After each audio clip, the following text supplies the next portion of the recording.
परम पावन आचार्य प्रवर के चरणों में हमारा बहुत बहुत वंदना। साध्वी प्रमुखा श्री जी का उनका जन्मभूमि में और हमारा जन्मभूमि में दोनों में बहुत बहुत स्वागत।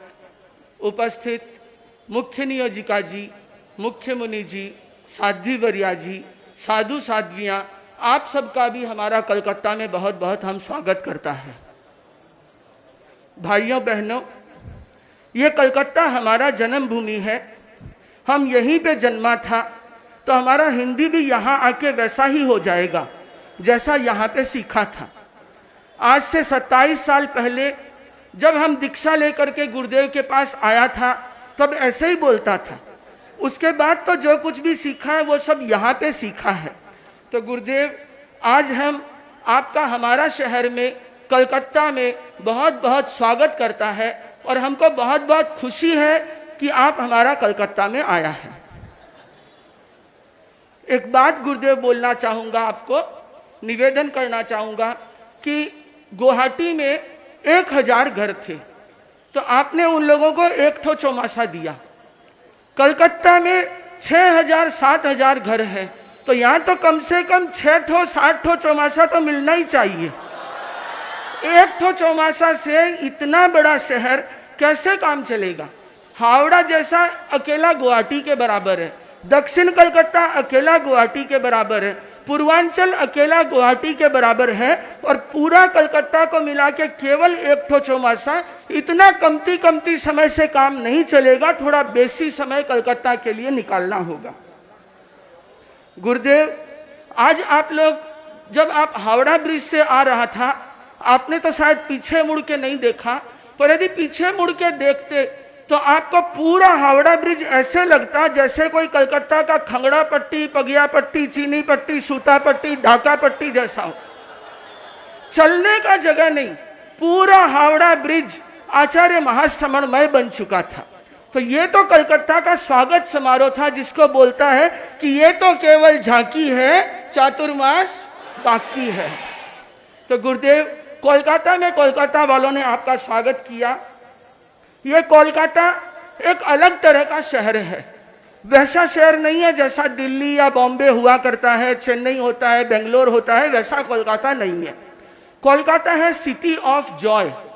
यहाँ पे सब लोग बहुत आनंद के साथ रहते हैं। फुटपाथ पे भी सोते हैं तो बहुत आनंद के साथ सोते हैं और फ्लैट में सोते हैं तो भी आनंद के साथ सोते हैं। यहाँ पे बाकी सब जगह तो जल को पिया जाता है, यहाँ जल को खाया जाता है।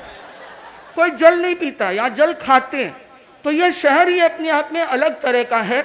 यदि आप गुरुदेव डलहौजी और पार्क स्ट्रीट की ओर निकलेगा तो आप देखेगा कि वो पूरा शहर लंदन जैसा दिखता है। सारा ब्रिटिश तरह का वहाँ पे पूरा वहाँ का बसावट है, यूरोपियन स्ट्रक्चर है।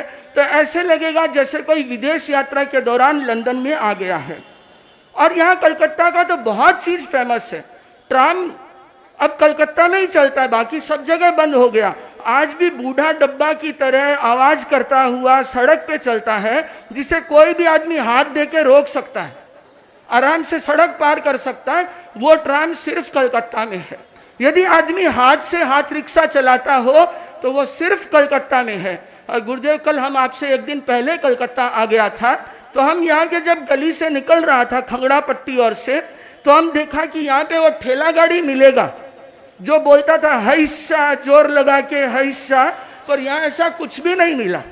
27 साल में सब कुछ बदल गया, कुछ वन वे हो गया, कहीं पे अभी इस दिन में अलाउ नहीं है, पर फिर भी कलकत्ता का एक अपना ही अलग मजा है। कलकत्ता एक ऐसा शहर है, यहाँ पे जो भी वहां से आता है राजस्थान से, हरियाणा से, वो मारवाड़ी बन जाता है।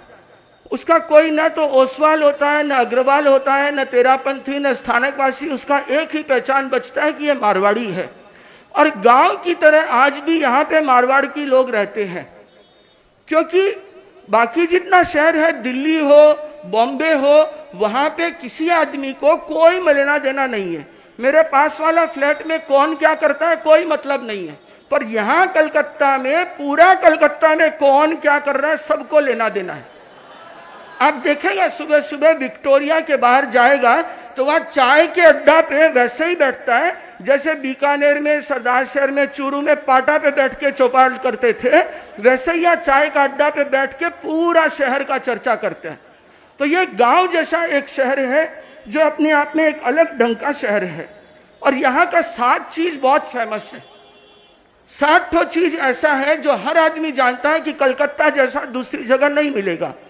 एक तो छेने का मिठाई, क्यों भाई, है ना, रसगुल्ला हो, संदेश हो, छेने का मिठाई मतलब कोलकाता।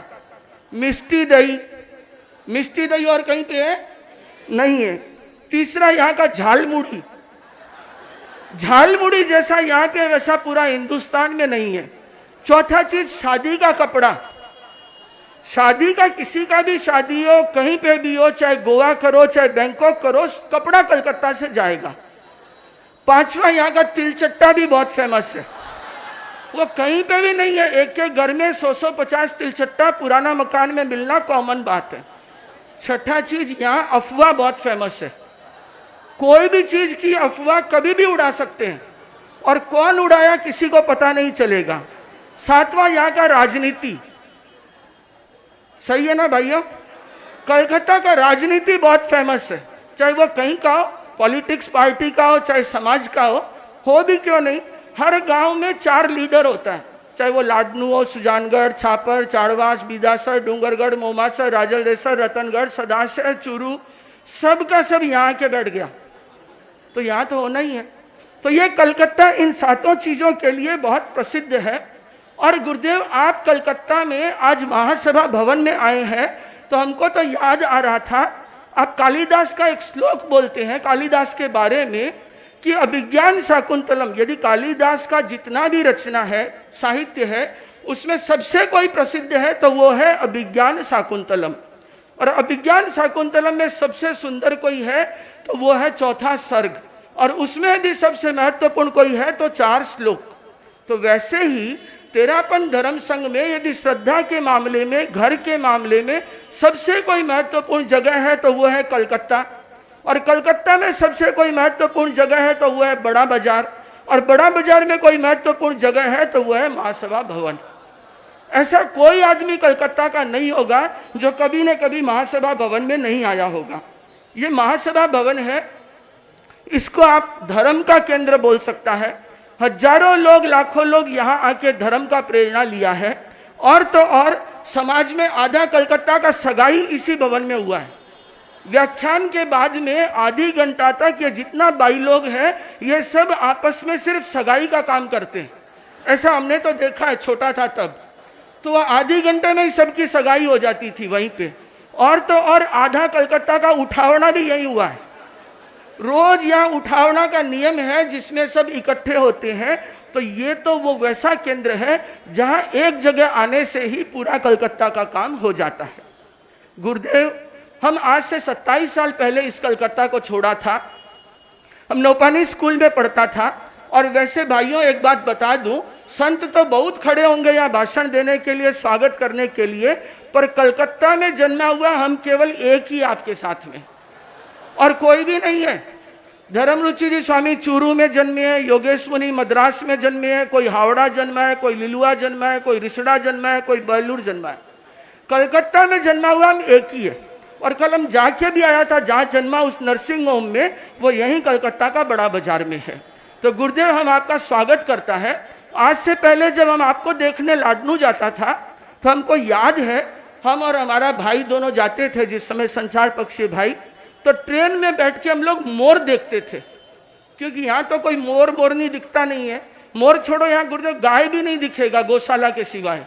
तो वहाँ मोर देखते थे तो हम गिनते थे कि मैंने 5 देखा, तो मैं संसार पक्षी भाई बोलता मैंने 7 देखा, तो हम बोलता एक और देख लिया, 8 हुआ। ऐसे करते रहते और वो हमसे हमेशा जीत जाता। तो हम उदास होके बोलता कोई बात नहीं भाई, हम महाराज बनेगा उसके बाद हम राजस्थान में रहेगा, हम तुमसे बेसी मोर देखेगा। तो हम गुरुदेव वहां पे आया था आपके पास में, जहां पे हमको ये भी नहीं पता था कि मक्खी किसको बोलते हैं, मच्छर किसको बोलते हैं। एकदम हकीकत बता रहा, हम साधु बनने के बाद में गुरुदेव तुलसी के साथ जा रहा था और वहां पे हमने पहली बार देखा दीक्षा के बाद तो वो छोटा सा अल गुरुदेव के मुंहपट्टी पे बैठा था। तो हम छोटा ही था, तो गुरुदेव को बोला, गुरुदेव मच्छर, तो यहाँ तो मक्खी मच्छर अल सब मच्छर ही होता है। तो बोला गुरुदेव मच्छर, तो सब संदेह के दिन में 3 बजे मच्छर कहाँ से आएगा? तो हम बोला ये रहा। तो बोला ये मच्छर नहीं है, ये अल है। तो हम तो इतना नादान बालक बनकर के कलकत्ता से वहां आया था, जिसको मक्खी मच्छर का अंतर पता नहीं था, जिसको अल के बारे में पता नहीं था। वो जो कुछ भी बना है वो सब गुरुओं के आशीर्वाद से ही है। आप तो ऐसे हैं जैसे चुंबक होता है, तो बाकी तो क्या करते हैं, पारस पत्थर लोहे को सोना बनाता है, अपने जैसा नहीं बनाता। एक चुंबक ऐसा है जो लोहे को अपने साथ रख के उसको चुंबक बना देता है। तो एक गुरु ऐसे होते हैं जो शिष्य को अपने साथ रख करके तैयार करते हैं। तो आप तो चुंबक जैसे ही हैं। और आप कलकत्ता में आया, आप देखता होगा सुबह सुबह 4 बजे लोग कैसे एकदम भाग करके दर्शन करने के लिए आता है।